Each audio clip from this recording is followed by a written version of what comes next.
Welcome back to the Power Hour, Optometry's biggest and longest running show. I'm your host, Eugene Schatzman, and today's show is our very unique Orlando Innovation Series. So whether you went to Vision Expo East in 2025 or you did not, this show is kind of like your VIP pass to some interesting innovations that we discussed right on the show floor.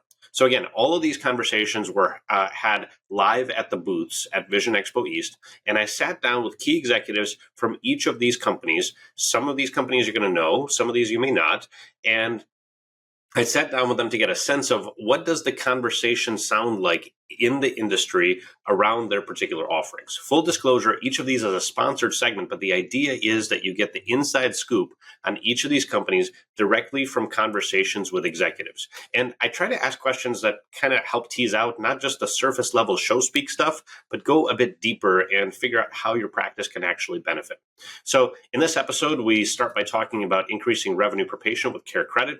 We cover the latest available lens technology from ZEISS. We discuss a new approach to frame positioning and environmental impact with Silhouette Optical. And we also cover an at-home treatment program that's becoming more available for ECPs that helps retrain a patient's brain to see better. Really interesting stuff. So anyway, my hope here is that you get a compressed quality conversation with each of these industry leaders that allows you to get some insights into what's new, what's innovative, and how can it help your practice. So before we jump in, as always, a quick reminder to subscribe on YouTube, Spotify, Apple Podcasts, or wherever you get your shows so you don't miss an episode. And I really do want to hear your feedback on these companies and on the things that we're bringing in this type of show. If you want to connect with me, share your feedback, visit eugeneschatzman.com. I love hearing from you. And now let's go to the show. Okay, so our first innovator segment is CareCredit. And here we talk about the challenge that nearly all optometry practices are facing in today's environment. Patients spending less per visit than they possibly could. So this is why I wanted to meet with CareCredit. My question, how can we effectively present financing to drive patient value? So in this conversation, we talk with Gene Moody, and we talk about why financing isn't just about affordability, but it's about increasing treatment plan acceptance, making multiple pairs easier for patients, and ensuring that patients don't just walk out the door because of certain hesitations. You'll hear about what it takes to integrate CareCredit, but you'll also understand some numbers behind the impact that CareCredit has in practices. So if you haven't given much thought to the deliberate role of financing in your practice, this conversation might give you something else to think about. Here we go. Welcome to the Power Hour Innovator Series. I'm here with Gene Moody from CareCredit. Excited to have you on the show, Gene. Thank you. I'm excited to be here. So let's just get right to it. CareCredit is here at Vision Expo.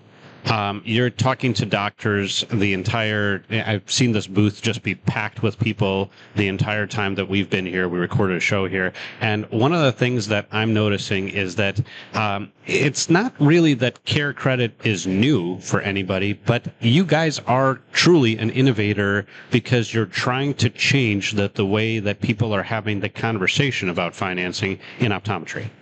Absolutely. We've been in patient financing for 35 plus years. So it's not innovative, but the challenge is the conversations inside the practice from the practitioners to the consumer to make that a smoother process and also make sure that patients are aware that they have payment options. Yeah, and I think that's the key, is that what we're seeing right now, and one of the reasons why I wanted to feature you guys, is that this is an innovative conversation that needs to be had because the industry is underrepresented, I think, in the way that they're utilizing, in the way that we in optometry are utilizing financing.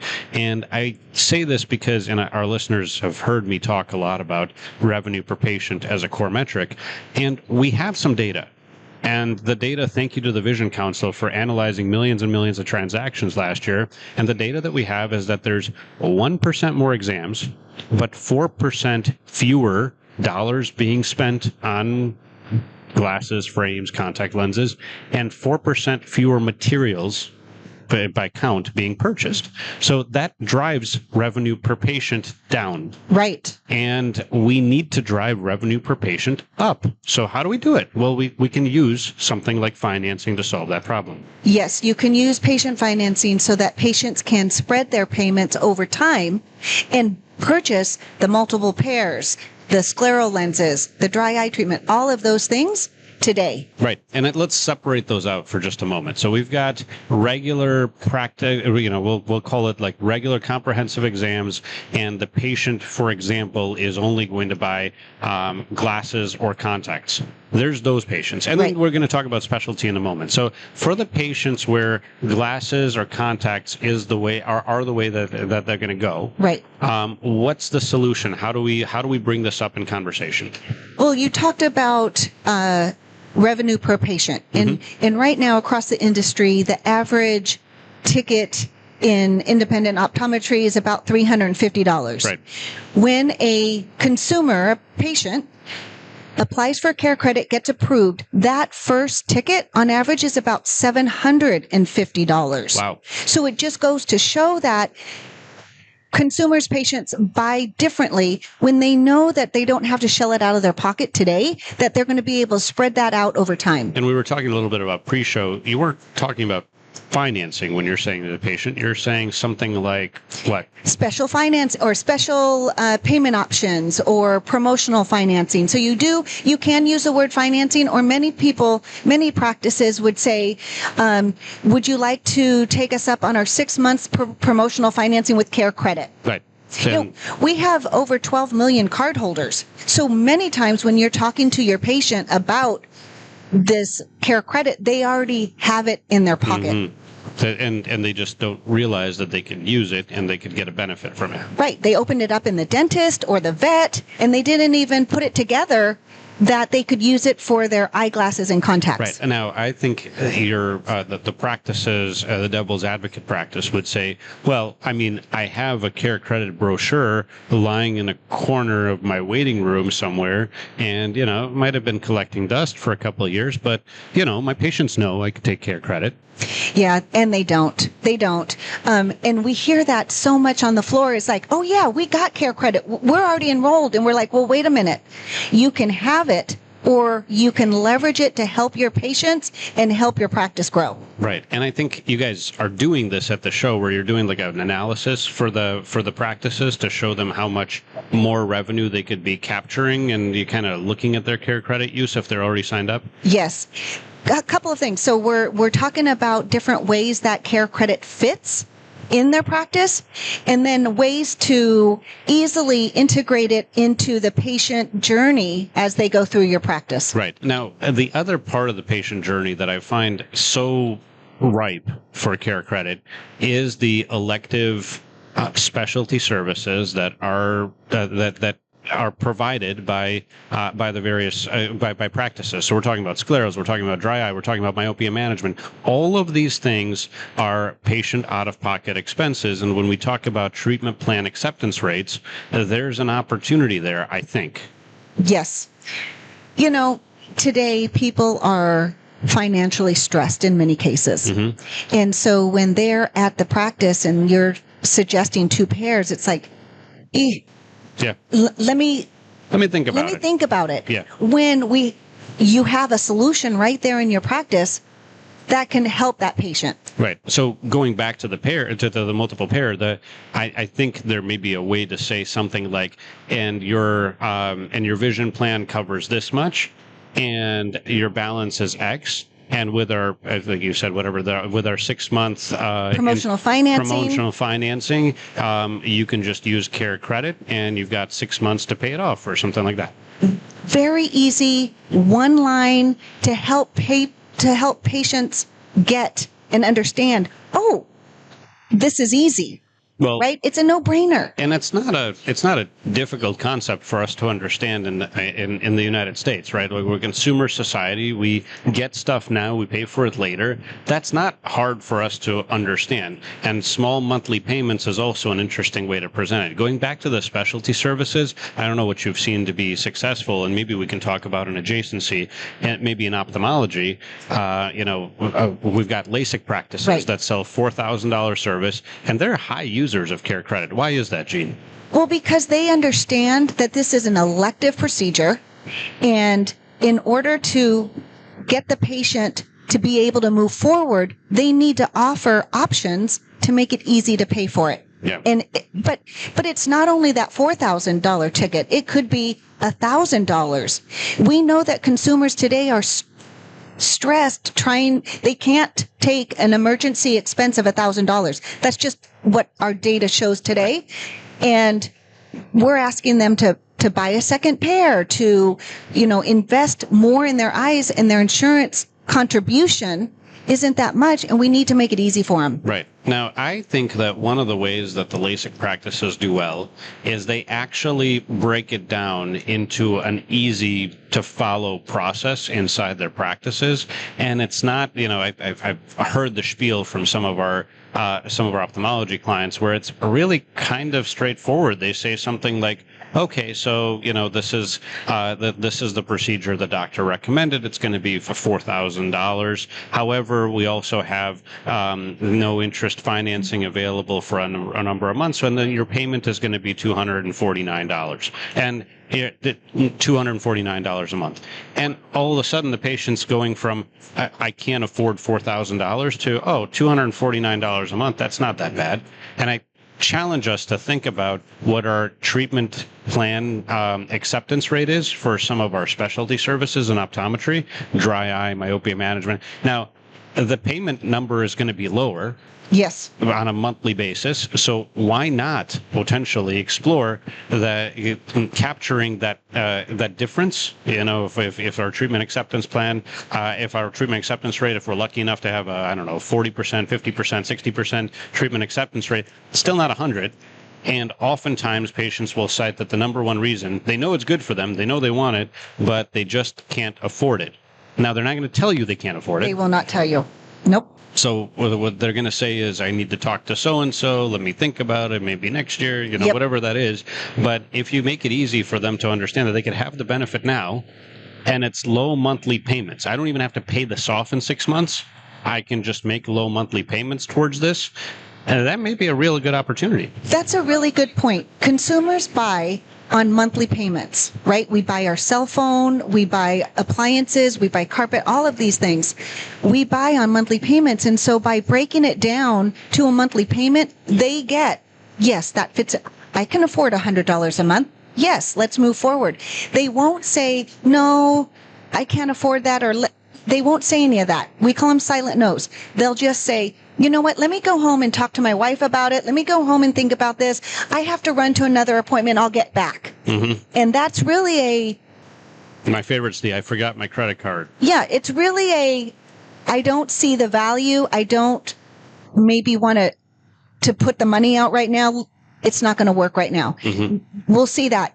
The other thing is that people need to we need to break it down easy. And you said it in a very easy way that comes from LASIK, right? It's your total is $4,000. Now, of course, cash, check, MasterCard, or Visa, many of our patients like our 6 months deferred interest with CareCredit. It'll be this much per month. I mean, it's so easy. Deferred interest, that's the one. That's the one I really liked, is that when you said it before. Yeah, it's deferred interest. And so it's, as long as the patient pays it off within the 12-month period, they'll pay no interest, right? We'll waive it. And so that is a word, or that's a term that we see a lot in retail, mm-hmm. right? Because they get, we need to make it easy for them. We need to make it easy for them to say yes. Yep. And, I think that you were talking a little bit about this silent no's component. What mistakes do practices make when they try to bring financing in? Well, I think one of the biggest mistakes is they assume that the patient knows we have it because the brochure's back in collecting dust. Yep. They don't really know. They see the CareCredit, but they don't really know what does that mean for me. And they think that if someone is interested in it, they would ask. And that is far from the truth. As a practice, and you want to help more patients, and you want to build your revenue, you integrate CareCredit into the practice. So you have touch points. Like you say, Dr. Smith is recommending 2 pairs for you. One for this and one for that. Now let's pick out your frame. Your contribution from your insurance is $200. And just so you know, we now accept CareCredit. So you could put this on 6 months deferred interest if you're interested. Yep, that's super easy as a flow, and I think that's such a simple way of presenting the option to the patient. I think I completely agree with you that I've heard practices say, well, nobody takes the financing, and nobody asks for it, but they're not going to ask for it. They're just not, No. right? And no patient says, do you have financing for this? No. They don't connect it. They Right. don't even think that it's an option. And so the onus is on the practice.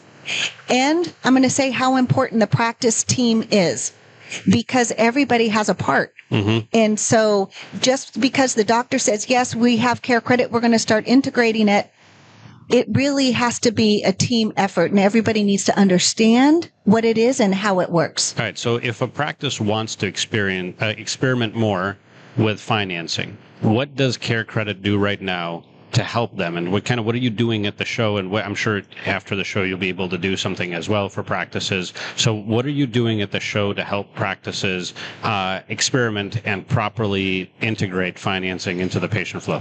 Well, not only here at the show, but also we have a practice development team that works with our practices to help integrate CareCredit into their practice.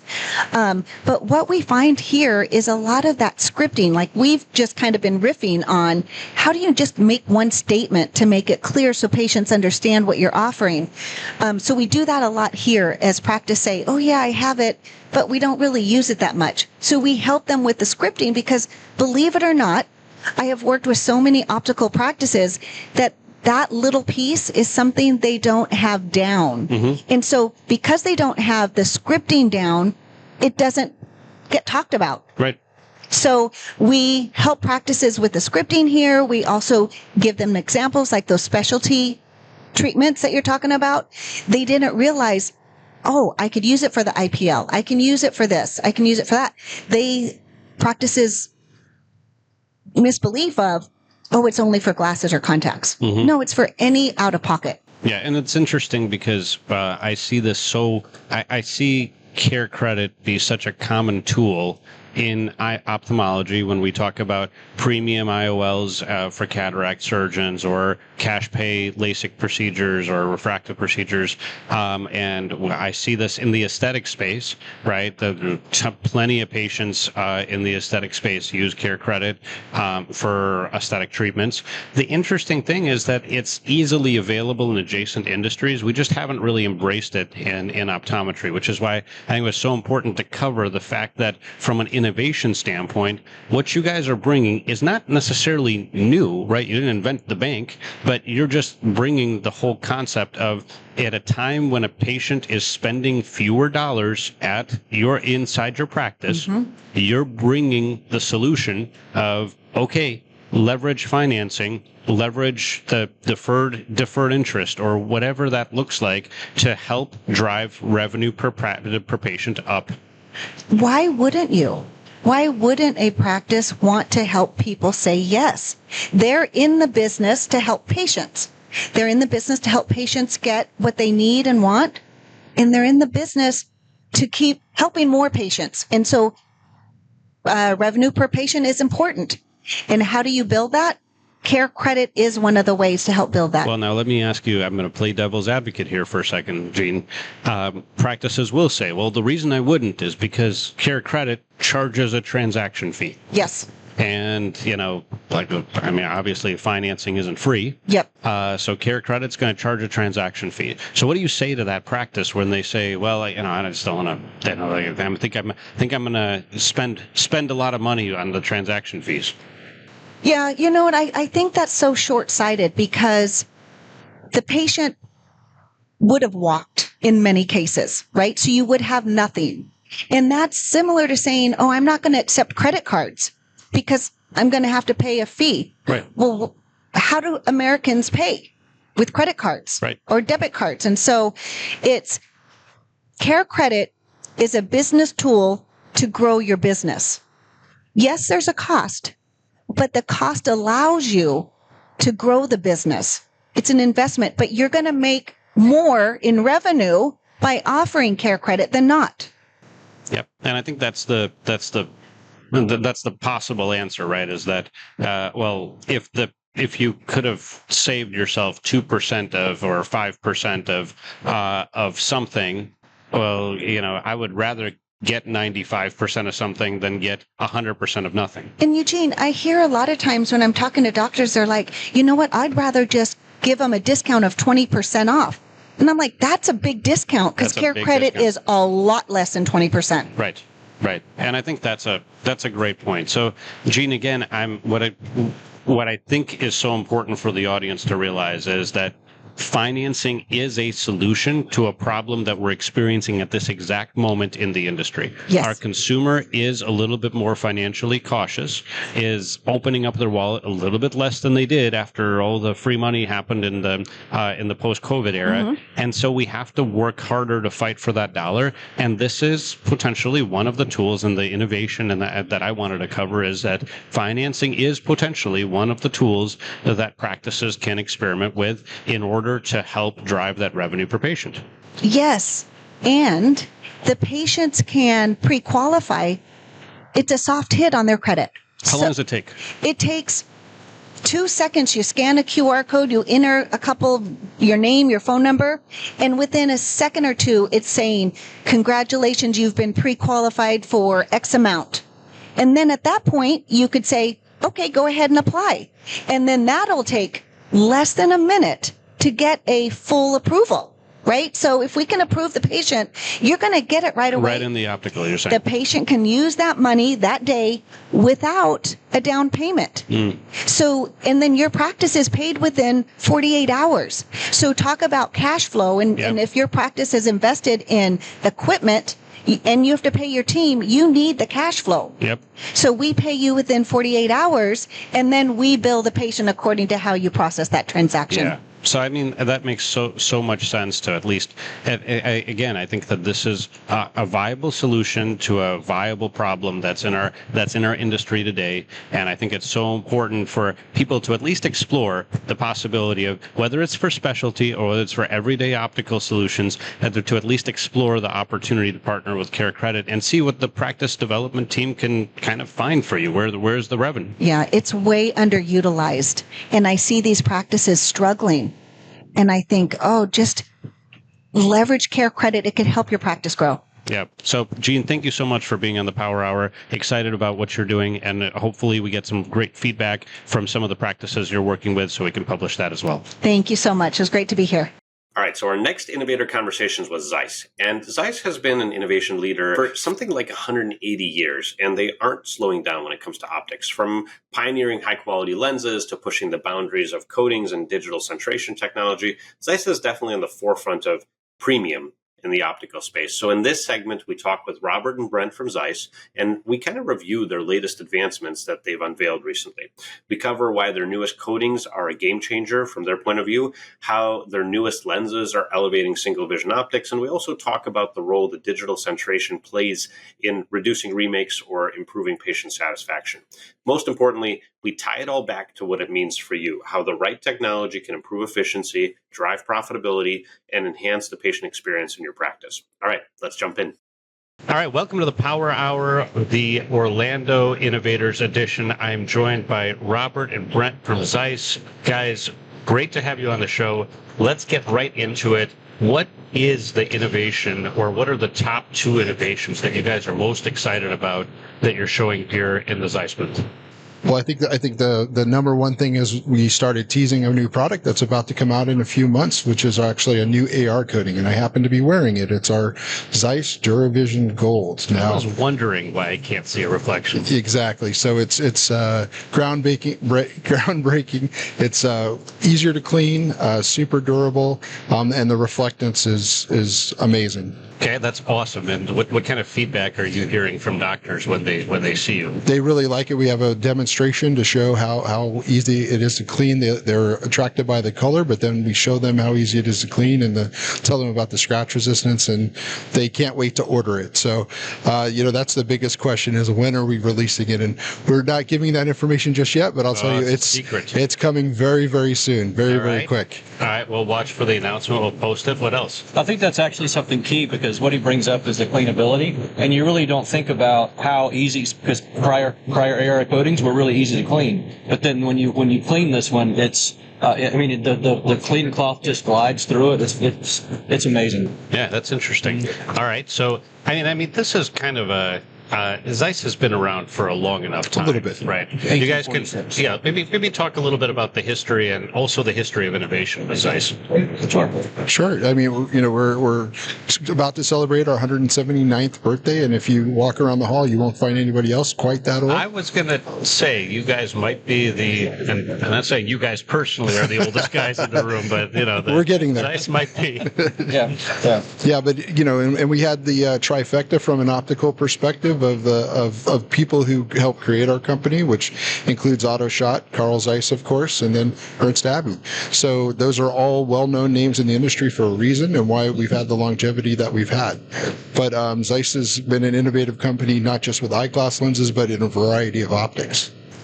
And I think when you look at some of the starts, right, when we started in 1846, it was almost started as like a little shop in Jena, and then it grew from a passion to be able to create quality microscopes.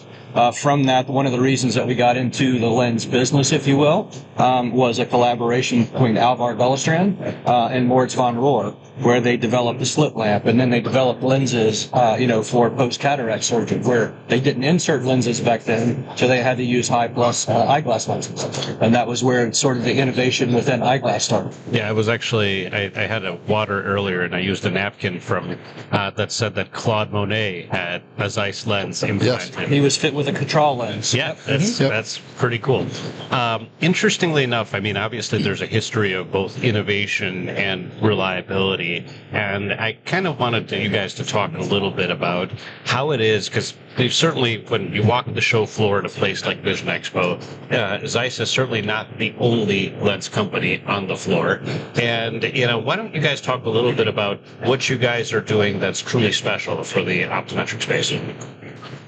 I mean, I think we try to think things differently, right? So when you look at, DuraVision Gold, we already had really good AR coatings. We had quality AR coatings, but how can we take that to the next level? When you look at our Clearview lenses, right, we changed standard single vision to elevate what single vision was. Single vision wasn't talked about for 100 years. We decided we knew we could do something better in the space, so we wanted to innovate and elevate that space. Yep, and I sorry to cut you off, but that's really truly what makes ZEISS just a little bit different, because we're a lot of companies have a foundation. We're owned by a foundation. After Carl Zeiss's death, that's what Ernst Abbe did. He created the ZEISS Foundation, which is our only ownership. So we're not paying money to shareholders.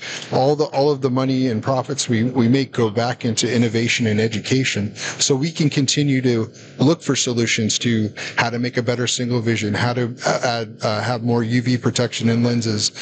So that's really at the core of who we are. So let's go through some of those innovations. What are some of the innovations you guys have recently released, or that you're hearing the most amount of feedback from the market on over the course of the last few years? Yeah, so I think we start with UV Protect. That was launched a few years ago, but it offers UV 400 protection, full UV protection in all lens materials. A lot of people believe that they have full UV protection because it meets the current standards, but the standard isn't all the way to 400. It's only to 380 in a clear lens. So I think that's one example. I think Clearview. Want to talk about that a little bit? Yeah, I think Clearview is definitely a game changer, because when you look at what we were able to do with a standard stop lens, right, we were able to create something that's thinner, that's flatter, and the peripheral optics are much like what you would get from a freeform lens. Yeah, so, and, when you think about those particular lenses, that's not the only thing you guys do. You guys also have technology that practitioners can use, and talk a little bit more about that. Sure. So we have a variety of devices to take digital centration. We also have a VisiCore, which if you're looking to expand your ability to offer full eye exams, but maybe you don't have room for a whole nother lane, a VisiCore is a good compact system that you can put in a smaller room to be able to accomplish that goal. And because chair time is incredibly valuable for ECPs. So, well, that's it. And today what I'm seeing from a trend of technology is making the doctor's life easier, making that time that the provider spends more valuable for the doctor and the patient, and also making things more efficient. So how are you guys doing that? Yeah, so I think through exactly that, right? So, well, like digital centration, for example, I think a lot of, Brent and I are old school opticians, right? So when you first start hearing about digital centration and taking manual measurements, and then has been at your core, right, you think it's trying to replace you, and actually, no, it's trying to raise the bar for you as a professional and help you to get even better measurements, so you can customize lenses in a way that we never would have dreamed of when we started in the industry. So so we're trying to help make that more efficient, so it's a better quality pair of eyewear for the patient ultimately. So so not only can you do things quicker, but you can do them better. Well, and things like remakes are a big issue in the industry, right? Because that's a cost that the ECP has to absorb, and that's also a patient experience that's subpar. So I imagine you're helping from that vantage point as well. Yeah. We actually have an ordering system, right? So when you look at everything from the start to the end, once you're ready to order the product, when you get to ordering the product, one thing that are caused by remakes is you forget to add something, or you add something that couldn't be placed on a particular product. So our system only allows you to order what is possibly possible on that product. It helps to reduce remakes, but it also helps to build, you talked about efficiency. It helps to build efficiency in the practice. Yeah, and I think that's so important for ECPs to realize that there are industry partners that are there to support them and to help them succeed. From my vantage point, when I talk to ECPs, that right now staff burnout, staffing is one of the top issues. And the number two is what technology, because there's so many people. And I mean, we walk the show floor today. Anytime you walk the show floor, there's people with new technology, new ideas, new things, new, right? And it seems like what you guys are talking about is let's build on a foundation of what's working, but release the types of innovations that the market really seeks. Yeah, that's exactly it. When we start to think about a new innovative concept, new innovative program, project, we start with the customer. We start with the patient, right? Well, that's really, because if we're not solving something for them, then there's no reason to pursue it. So that's really at the heart of everything we do. What kind of research goes into, for example, this new AR coating that you're talking about? Like, talk a little bit about how that got to be developed. Sure, it was at least a 5-year process from just developing the advanced cleanability and the advanced scratch resistant. So that's a lot. So there's millions and millions of euros poured into that type of research, and it's a long-term investment. And again, that being a foundation-owned company, it allows us some of that leeway to be able to do those investments, because we're not just worried about this quarter's stock valuation, right? We're looking at, what can we do? What can we bring to market? So that's, even if it'll take 5 or 10 years to develop. Yeah, and I think that's so important, because it seems like you're not just investing in, bigger profits tomorrow, but you're also investing in both the patient experience and the ECP's way to be a hero, ability to be a hero to the patient in the future. And what other investments do you guys have currently going on that, or maybe, talk about some of the ones that you recently launched and how long that took? Well, I mean, even going, back to what Robert talked about, UV 400 was a long-term project. When you look at Clearview was a long-term project. How long? What was Clearview? 6 years? 5 years? Clearview was 6 years, but UV Protect was 25 years probably. Yeah, really? Yeah, because the industry standard was set quite a while ago, and others just were satisfied with that, and it wasn't good enough for us. So we kept on trying to find ways. How do we make that clear lens have more UV protection in different indices, right? In different materials. Yeah. So that's just goes back to the heart of who we are. Yeah, pushing the envelope and making sure that on a daily basis the ECP has a way to differentiate. So let's now go back to the ECP. What is the feedback that practices are giving you when they're working with ZEISS? And I mean, not just here at the show, but in general, what are the kinds of things that you guys are hearing? I mean, I think they like the product. I think they like the quality of the product, the coatings, the options that we have. So we have UV Protect option, but we also have Blue Guard. Blue Guard is an N monomer product. that allows you to have blue light protection. But then you also have a coating which offers blue light protection. So not everybody wants an end monitor. So it's about having choices. And I think we're really big on our choices, and we offer choices across our lens design selection. And then also with regards to digital centration, we have a couple of different options within that arena. So I think it's choice. Yeah, and I think, and even going beyond our product portfolio, I think a lot of the feedback we get is they appreciate the fact that we are truly an independent company, and that we're not competing with them, right? We don't own any distribution channels that competes directly with our customers. So they appreciate that, because that also is rare in our industry, with so much consolidation. Yeah, so as an organization, what I'm hearing you guys talk about is that you have innovation at the core. You guys have been around for a while to know how to innovate with a consumer-centric mindset, and that you guys are constantly making long-term investments in innovation, and that you're also a truly kind of independent provider to the ECP, and you're making the ECP feel like a hero with some of the innovations you guys have coming out. Yes, and a big marketing program that we've been running this last year is, the slogan for it is championing the independent, and that we've opened a lot of doors because they didn't realize a lot of the things we're talking about right now about ZEISS, and just so if people just come and have a conversation with us, we're happy to share any of this information. So that's my last question. Is how does someone get in touch, or what, if they're not working with ZEISS, or maybe if they've considered working with ZEISS, what's the best way for them to kind of experience it and maybe experiment? I think that, we have local representation. We have a web page, a contact form where you can fill out some information. If you wanted additional information, we'd be happy to send out our representative if you're interested in equipment, or if you're interested in, lenses and labs and things like that. Yeah, and I'll even put it out there. You can send me an email directly, and I'll be happy to put you in touch with the right person. We'll make sure that we put some contact information in the show notes.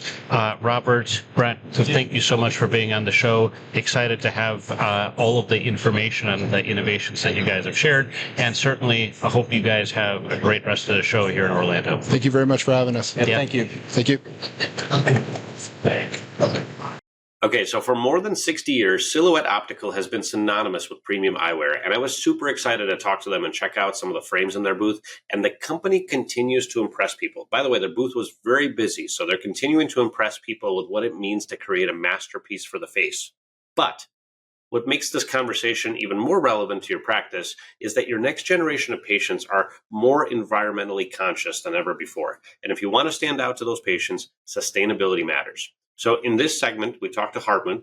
He is the president of Silhouette Optical, and the CMO, Michael, who is, by the way, the grandson of the founder of Silhouette. And we talked to these guys about how they're not just making eyewear, but they're creating high-performance, eco-friendly design objects. I love this approach, and their new material is really interesting because it reduces the carbon footprint while still showcasing luxury and durability that defines Silhouette. So we'll also kind of discuss the broader trends in eyewear design and how opticians are using both sustainability and other factors to differentiate, and why some of these movements are not just fads, but they're really more of a glimpse into the future. So here we go. Welcome to the Power Hour, Orlando Innovators Edition, and I am here in the Silhouette booth, and I've got Michael and I've got Hartmut. And my first question to you is, how long have you been in this industry, and really maybe not just you, but also your family? Welcome to the Silhouette world. Yeah, Silhouette was founded in 1964. So last year we celebrated 60 years of our brand and of our company. So this is the 61st year. You don't for us. look like you're 60. I myself started in 2017. So the company was founded by my grandparents. It's still a 100% family-owned business based in Austria. And as already mentioned, I started in 2017. Yeah. And what about you, Hartmut? Well, Silhouette is my birthplace in this industry. Some 4 years ago, I came from hard luxury, and I went to the most luxurious eyewear brand in the industry, and I couldn't be happier. That's incredible. So in thinking about a 60-plus year company, obviously a lot has changed in the eye care space. And so we're talking about innovations, but before we talk about the actual innovations, let's talk about trends over time. So how has your organization seen trends evolve over time, especially when it comes to eyewear?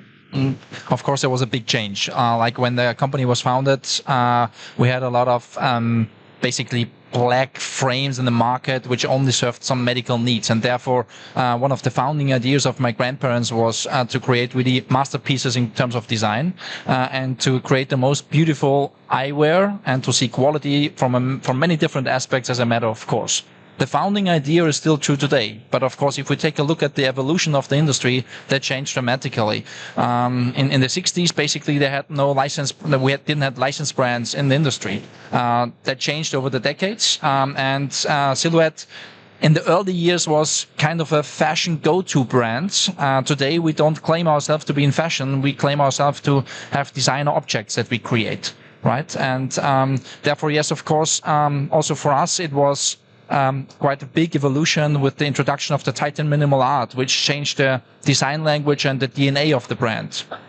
And observing the overall market, of course, within the last, I would say, decades, we can see more influence from a sustainability perspective. We can see that in the last years, eyewear is getting more lighter. We can see, especially in the last 2 years, that rimless is also coming back and trending back.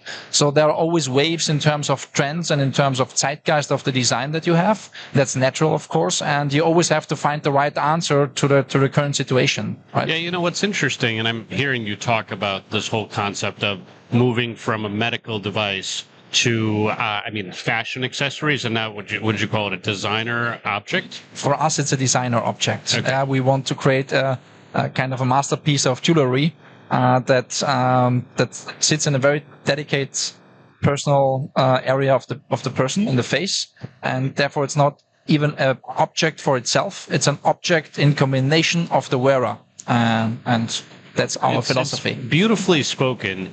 And at the same time, you think about from the perspective of the eye care professional, right, of the person selling that object to the patient. What kind of feedback are you getting from doctors and from opticians when they're talking about these designer objects and when presenting them to their patients? I would just like to quickly also fill in on the innovation part that, if there is a brand that is known for innovation, it is Silhouette. I mean, we have a track record of rocking the industry. We did so in 2001 when we first introduced a rimless and hingeless piece that is by now still the only space-approved eyewear for space travel. There's a reason for that. We could go and spend half an hour just talking about that. But going back to your question about the ECP, obviously the fact that one term drives what we do, and that is uncompromising. Everything that we do has to have uncompromising perfection. And that goes especially also, and Michael will surely talk about more about that, about visual acuity. So for the ECP, while we do create subtle luxury, quiet luxury, elegant luxury, and design objects for the face, we first and foremost also create instruments that guarantee unparalleled vision, and our ECPs know that. That's why we call it simply the best eyewear in the world. Yeah, that's a really interesting perspective, and especially since, when you're talking about innovation, I mean, we sell a lot of frames as an industry, right? And it's very rare that something is truly, truly innovative in those frames because, a lot of practices and a lot of companies focus on driving the cost down, but you guys are talking about driving the innovation up. And one of those areas of innovation that you're pretty well known for, and I know that you're talking a lot about at the show, with a lot of this booth is packed. You guys are talking about this at the show, is this concept of sustainability. So talk to me a little bit about that. Sustainability is really a matter of heart for us as a family, and you have to know that the factory and the headquarters is based in the water protection zone of Austria, of the home city Linz. And therefore, since 60 years, we proudly overfulfill the highest standards, the strictest standards in the world, I would say, in Europe and even in Austria, where they are stricter. And now this year, we are proud that with our industry revolution, the SPX material, which we brought to market in 1983, And today, from our perspective, is the go-to standard for high-tech material, for high-tech plastic material. Why? Because it's so superb in what it does for the end consumer. It's super lightweight. It's resistant to sweat. It's resistant to UV radiation. And most important, it has optical integrity. Optical integrity means that the frame itself, it doesn't move over time. So really, once it's done and it's injected, molded material, it stays for 10 years, for 20 years, just like on day number one, something that you cannot achieve with other materials. And that's, of course, important because the basic need is a visual need. And beside the aesthetic and all that stuff, the visual need is really basic. Yeah. And today, this year, we are happy to present SPX Screen Plus. And SPX Screen Plus is the next level of SPX because today we are happy to present SPX out of biocircular materials. Biocircular materials, this means that we no longer use any fossil fuels or oils. SPX Screen Plus is now produced out of wood chips, out of algae, out of bypass, out of old material that's not used any longer. This is mastered into oil, and after this we can do the polymer. The SPX stands for silhouette, polymer, and some secrets, so to say, how we use it and how we treat it. And now we can create SPX Screen Plus, which means that also on the material side, we can reduce the CO2 impact of the material by minus 60%, which is huge. And the main innovation is that it's invisible, because if you take an old SPX frame and a new SPX Screen Plus frame, and it's the same model and the same color, you cannot see the difference anymore. As in consumer, we know when we talk about sustainable materials, for the last decades, the one or the other thing had some pro and some con. There's a compromise always. Here, we didn't make any compromise. The quality is superb. It's the same level of high-tech standard quality. And therefore, this is really an above the industry revolution, I would like to call it. And we are happy to bring it to our industry. So that's very important to note. It's really, so we have these superior product properties in SPX Plus. And we took those and exactly at the same level translated that now in the biocircular material. One just quick note also, because you mentioned cost, and I love that. As Michael briefly mentioned, our entire manufacturing is vertically fully integrated in Austria. So we are one of the very few brands that at our size, we're the largest independent eyewear manufacturer in the world in the luxury space. It is unheard of that everything is done in Austria. So of course that also has huge impact on costs. So while others might try to reduce costs, we certainly have increasing costs, and yet we focus relentlessly on the uncompromising product quality. Well, so that's interesting. And when you talk about the concept of sustainability and, you know, this whole biocircular design or object that somebody is putting on their face, how are ECPs reacting to this? And more importantly, how are they letting their patients know that this whole sustainability movement is something that they're participating in? Mm-hmm. I would start even one step earlier, because sustainability starts not only with a perfect premium product with a high quality and durability, but then sustainability also means that if something is happening, you get a spare part, not only in year number 1, but also in year number 3 or 4. And I think we are known for our high service standards and level across the globe. And this also means sustainability. And therefore, of course, it's appreciated. And ECPs love to work with us because they know, you know what, if I have a problem, we're going to solve it together, right? And yes, ECPs also love to sell and work with products of high quality, of course. Yeah. Those are, of course, nice stories that you need to also engage and tell. And sometimes it's not obvious when you see a product. Like I mentioned, the SPX Screen Plus is one of the biggest innovations ever, but it's an invisible innovation, right?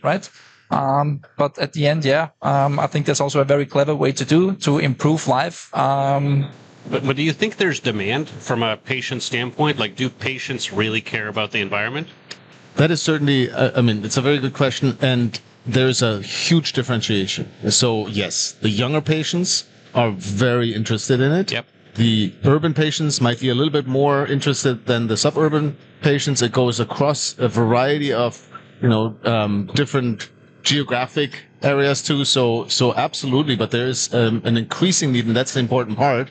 that we also want to be the drivers of increasing that need through our ECPs. Well, and I know that, obviously we communicate with millions of patients from my vantage point. And one of the things that we find is that exactly that this generational push, especially the younger patients, but we've got a whole generation of people that are very cause-focused and, environment-focused, cause-focused, and it is a decision driver for them, and oftentimes they'll pay a premium. If you just take a look at our spokesperson of the January collection, Arizona Muse, I think she's a good example. She is a model. She's a spokesperson for the whole sustainability topic, and I think society already knows a lot about how the problems are in fashion. And, of course, our industry, it's a mixture of fashion, design, and medical demand, of course. Yeah, but people are aware what fashion does to the world. And we always say we want to create beautiful products to see a beautiful world.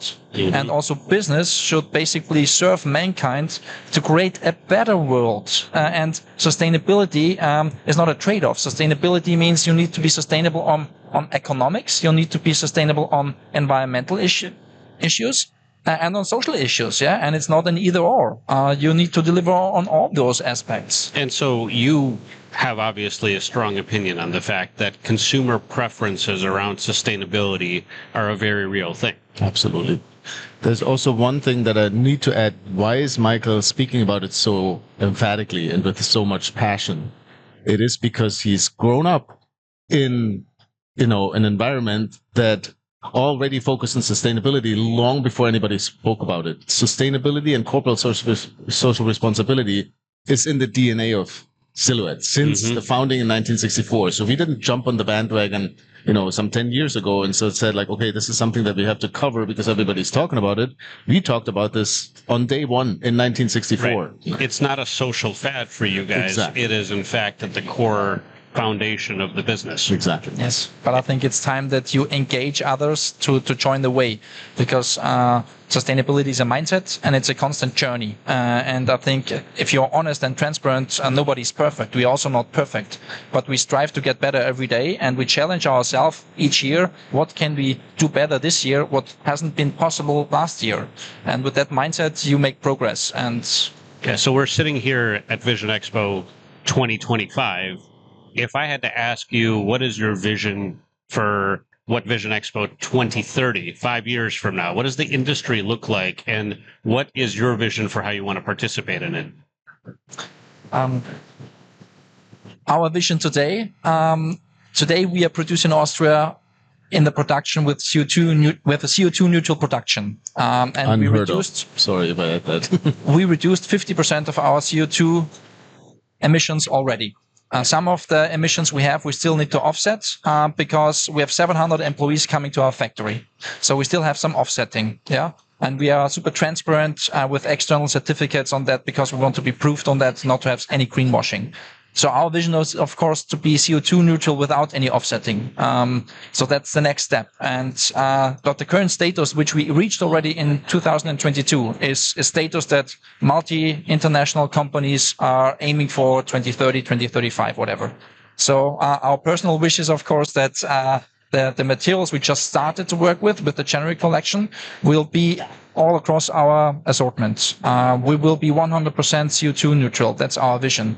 We will have found even new aspects where we can get even more sustainable, which we today maybe even don't know. Yeah. And for the industry and basically for the whole world, well, as a young generation, I wish to follow because I want to have better products for a better world. That's what we deserve as consumers. Yeah.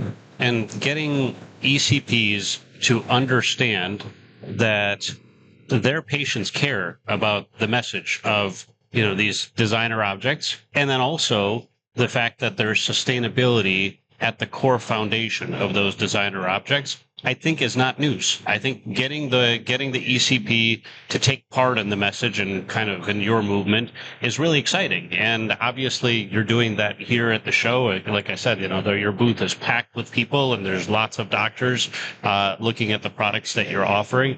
If somebody is not here at the show, how do they get in touch? What do they need to do to make sure that they can participate or experiment?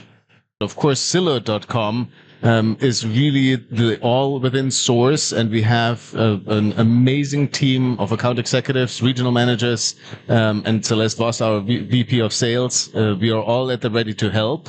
Our vision here specifically in the United States is that over the next 5 years, we really have the trade, and through the trade, our patients and consumers understand really what Silhouette is. And Silhouette is simply the best eyewear in the world. We are the benchmark and premium and luxury eyewear in all segments. We have frames, complete eyewear with lenses. We have an amazing sun offering, and we have an amazing professional performance sport program. So all of this is the world of Silhouette, and we're very proud of that. Yeah. Well, thank you guys for all of your innovation, for pushing the industry forward, for pushing preferences, for pushing the industry to conform to preferences that consumers are already following. And of course, really excited to see what you guys have in store for the years to come. Thank you guys for being on the Power Hour. Thanks, Eugene. Thanks for having us.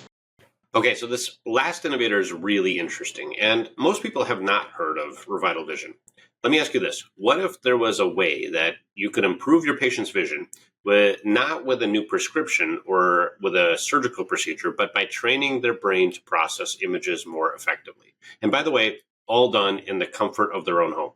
So it's happening right now with RevitalVision. And in this segment, we talk with Yair and Mark about how RevitalVision is helping patients improve contrast sensitivity, visual acuity, and even night driving, all prescribed by the doctor, but done as an at-home therapy. We'll explore how this could fit into your practice, the clinical research behind it, and also why ECPs are seeing some strong demand for it. So if you're potentially looking for some higher margin, lower effort ways to expand your services, this is definitely a segment you'll want to watch. Welcome to the Orlando Innovator Series. I am here with Yair Yahav and Mark Kramer. We are talking about an innovation called RevitalVision. It's the first time it's ever at a Vision Expo event, and this is a really exciting innovation. Yair, give us a little bit of insight as to what RevitalVision is.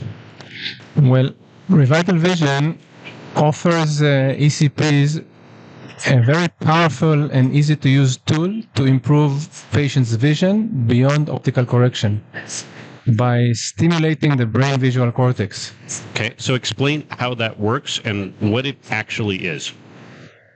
RevitalVision is a prescribed vision training app, home-based vision training app. Home-based, okay. That effectively stimulates the brain visual cortex to improve vision. It improves contrast sensitivity and visual acuity. Okay. And has this been done before anywhere in the world?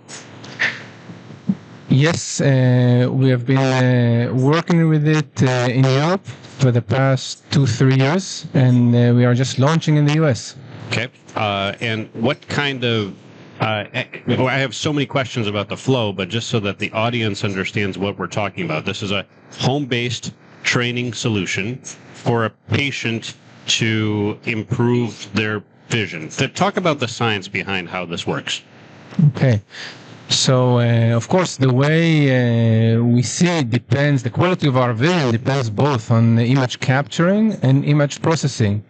And while most of the eye care industry focuses on bending light rays and restoring the anatomy of the eyes, we do something completely different. We train the brain to see better by enhancing the brain ability to process visual information. Okay, so how do you do, like, what's the process? What does the patient see, and how does it actually train them? And also the whole at-home thing, how does that work? So, following a standard vision exam, if the patient is found suitable with relevant vision criteria, the clinician would offer this home-based treatment. And if the patient would like to proceed, all they need to do is to set them up on a cloud-based portal, and an automatic email will be sent to the patient. The patient goes home to the welcome email. They follow a simple instructions. They need to train at home in front of their PC 3 to 4 times a week. Every session takes approximately 30 minutes, and they need to complete a series of 30 to 40 training sessions on average. So it will take them to complete 2 to 3 months. At mid, they are recommended to come back to the clinic for a quick follow-up exam where the clinician would measure the improvement in vision and would enter the new data to the cloud-based portal. Most of the patients experience significant improvement by this point, by mid, and they go home to complete the second half and back for a final vision exam. So what kind of results can a patient see from this whole 30 to 40 sessions? The average improvement is 2.5 lines on the visual acuity chart, on a logMAR chart, and a 100% in contrast sensitivity function.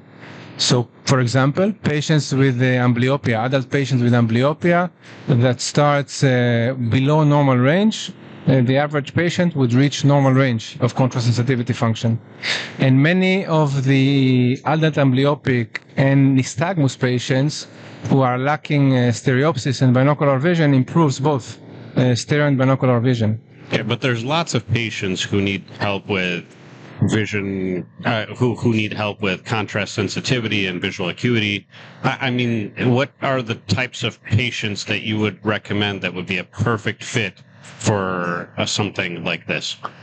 So we divide it to 3 main groups of patients. We have a program to improve best corrected vision in amblyopia and stable pathologies beyond 9 years old.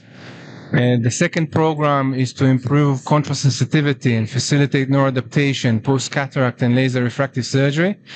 And the third one is for patients with a minor refractive error on the verge of the need for glasses who would like to see better without their correction.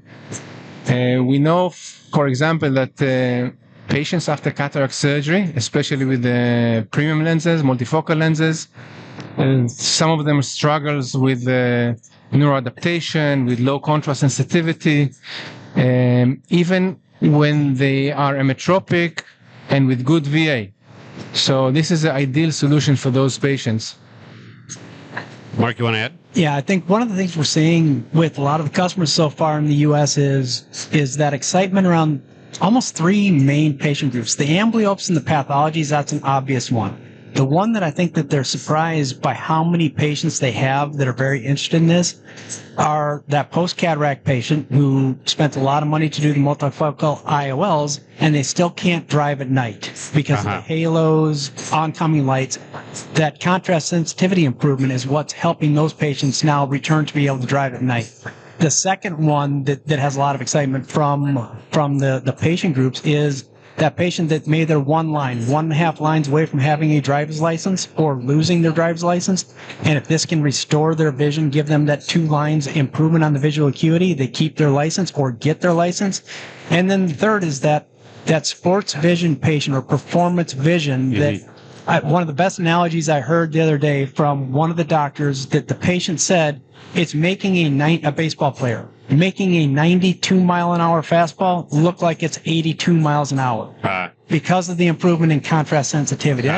That's pretty impactful. Yeah, that's interesting. And there's a lot of, I think the sports vision subspecialty continues to grow. So that's kind of an interesting one. You mentioned driving at night. There's lots of people who have trouble driving at night. This is really helping? Is this the feedback you're hearing from patients? Yes, because it's a contrast sensitivity issue. And by improving that, it's restoring their ability to drive at night. And look, in the winter, when the sun goes down at 4:30, you have a lot of people that are homebound by 4:30, 5 o'clock, and they can't do anything. This is allowing people to restore to some normalcy in their life. Okay. So let's go back to the patient experience in clinic. How are providers explaining this to patients? Because this is completely new, and we've never given patients homework before, and it's kind of time-intensive homework, although I guess it's time-intensive for 2 to 3 times a week, and it's time-intensive for, I guess you said 10, 12, 14 weeks, but then you get a lifetime of benefit, right? Or do you have to keep doing this every once in a while? Clinical studies shows that the improvement is stable after 1 year and 2 years, and in the next American Academy for Pediatric Ophthalmology and Strabismus meeting in Salt Lake City in March, there is a study on a 5 years follow-up on adults with amblyopia with stable vision. Okay, I'm going to come back to my question momentarily about the flow and the practice. Let's talk about the studies, because do you guys have, what kind of clinical research do you have supporting all of this? So this is something which is our biggest strength. We have so far 28 clinical studies, Wow. 12 of them published in peer-reviewed scientific journals. 8 of them are controlled randomized. We have additional 5 studies ongoing. One of them was just published in American Journal of Ophthalmology on patients with keratoconus who are intolerant to contact lenses. So the goal of the treatment was to see if we can improve their best spectacle corrected vision. And the average improvement was 1.7 lines. This was a controlled, randomized, double-blind study. Wow. Wow. So this has really been heavily studied. Why am I not hearing, why am I only hearing about this now? Well, interesting history. This technology was introduced many years ago when so the technology was premature with no ecosystem to support it. I'm talking about prior to digital health. I had the opportunity of being involved at that time, and despite these challenges, I was amazed to see the impact it made on thousands of patients with amblyopia, which was considered and still considered untreatable. And this technology had transformed to a web-based technology recently, and it's now available. We made it very accessible to the market, and we are relaunching it. Okay. So what's interesting now, let's go back to the patient flow. We're giving patients homework. Patients, the eye doctor doesn't usually give you homework. All right. So how do you get over that? And what is the, I guess, in some cases, what's the adoption path for the patient? What percentage of patients say, okay, yeah, I want to try it? And then once patients say yes, how many of them actually go through with it? So we have our statistics from our database, and so we have, I think, the 33 sessions is the average amblyopic patients. So there is a high compliance among patients with amblyopia who purchased and are the program. So in general, the highest the need for the vision improvement, the highest is the compliance. If you have a low vision from whether it's amblyopia or retinal or corneal disease, and you are just 1 or 2 lines away from being able to drive, the chance that you will comply is very high. So people would make the efforts to do it. Yeah, but I think you mentioned it as homework, and I think that's actually one of the things that, number one, the doctor is enjoying, that they're not having to take up more chair time or staff time, and they don't have to buy any equipment for their That's office a good point, yeah. to be able to provide this to patients. And the patients like it because when they're told, do this 3 times a week, 30 minutes each session, at your own convenience. Mm-hmm. So if you want to do it before dinner, do it before dinner. If you want to do it after dinner, do it after dinner. If you have to put the kids to bed, do it after you put the kids to bed. But you can do it whenever is convenient to you. As long as you can complete the 30 to 40 sessions, you do it on your pace and on your schedule. You're all going to see the same benefit in the end. It's all a matter of how quickly do you get to the end. But it's up to them. And one of the other things we were talking about here is the doctors are enjoying this conversation because it's all they're simply asking the patients is, would you like to see even better than you do today? And these patients, when you ask it that way, every patient that's coming into a optometrist's office, they're going there because they want to see better. Right. So asking that question, it's like everybody is a candidate to see even better and want to see even better. And they're not having to go into 5 minutes of chair time asking and explaining to patients. They simply ask that question. And then they offer them a home-based therapy. And I would also add that it's different from physical exercise when you go to the gym. And when you stop training, you lose your fitness. It's acquiring skills on a neural level, which retains for years. Imagine that you would have a diet, that you just need to stick with it for 60 days and you're good for life. Or when you just go to the gym for 30 times and you're fit forever. So that's pretty cool. I would love that. If you figure out how to do that, you let me know. So we do this with vision. Yeah, so let's go back to that conversation that the doctor's having with the patient. What's the best way to explain this home-based therapy and kind of the science behind it without really kind of without confusing the patient and also without necessarily overdoing it? I'll take the smartphone analogy. You have the lens of the camera of the smartphone, and you have the processor. So you can improve the lens, but if you neglect or if you improve the processor capability from 10 megapixel to 20, you'll have better vision. That's exactly what we do to the brain. Well, and some of the doctors also explain to the patient, like, you remember when you learned how to ride a bike? Once you learned how to ride that bike, your brain knew how, your body knew how. You didn't have to retrain yourself 5 years later when you went out and you put tire or air in the tires. It's the same thing here. We're just teaching your brain how to see images more clearly again. And once you're retrained, you're there. That's awesome. So what kind of feedback are you getting from providers, and what are they hearing from patients? I think they're surprised in a way how easy it's been to simply ask the patient, would you like to see better? And then the number of patients that then say, yes, I would love to try to see better in all the different categories we talked about. That's the thing that I think is surprising them, and how little time it's taking them and how little effort almost it's taking them to identify patients that are coming in their door every single day already. It's another service to improve their vision in a very easy way. Yeah. How does the economic piece work? Is this a billable thing? Is this not a billable thing? Do patients want to pay for it? Yes, the patients want to pay for it. The doctors that we're talking to, 8 out of 10 patients that they offer it to are saying yes on the spot.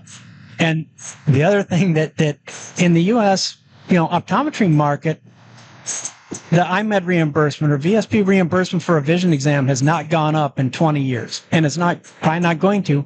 This is a service that they can offer to their patient to do at home to get better, and it's a revenue stream for the optometry practice because it's not getting billed through insurance. So it's a patient pay. It's a very high margin for the optometry practice, anywhere from 4 to 6 times. Interesting. So, and roughly how much would a patient pay for the service? For some, as Yair said, some of the ones that some of our customers say, the higher blur, the tougher patients, that keratoconus, the low vision, the amblyop, they're going to pay about $599. Okay. Some of these refractive, the early presbyop, the low myopia, the post LASIK, $499 to the patient, and then for the sports or performance vision and the post cataract, we're recommending anywhere from $199 to $299. Okay, and what's the cost to the practice, I guess, to deliver the service? The easiest way to probably put that would be it's going to cost them basically $100 per patient. Okay. Yeah, so this is an economic model with high margin that doesn't require more chair time. Mm-hmm. And that seems to be getting some really impressive early results. How do people learn more about this? How do they get in touch? Yeah, so Launchpad Vision is who we're with, and we have representatives out there, so you can contact your local representative. We can go to the RevitalVision website. There's a For Doctors section that they can register their practice, and whether they're registering because they want to sign up today or they want more information, we will get in touch with them right away. But again, come see us at this show. Come see us at any time or contact us or through RevitalVision to learn more. Okay, great. Well, thank you so much for the innovations that you're bringing to the marketplace, to the ability to change patients' lives and give optometrists a new revenue stream with really impressive results. Yeah. Thank you, guys. Yeah. Thank you very much. Thank you. Thanks for listening to today's Power Hour episode. The Power Hour is actually owned by the Power Practice. Power Practice is a premier consulting group who helps practices achieve freedom of time, confidently solve practice issues, and grow their practices. They do this by having coaches and OD consultants, people who have actually done it, been there, and they're ready to help. If you want to learn more, go to powerpractice.com. There's a bunch of free tools there. You can also get a whole bunch of information and decide whether it's right for your practice. Again, if you're looking for more time you're looking to solve complex practice issues or grow, the Power Practice might be right for you. Go to powerpractice.com to find out more.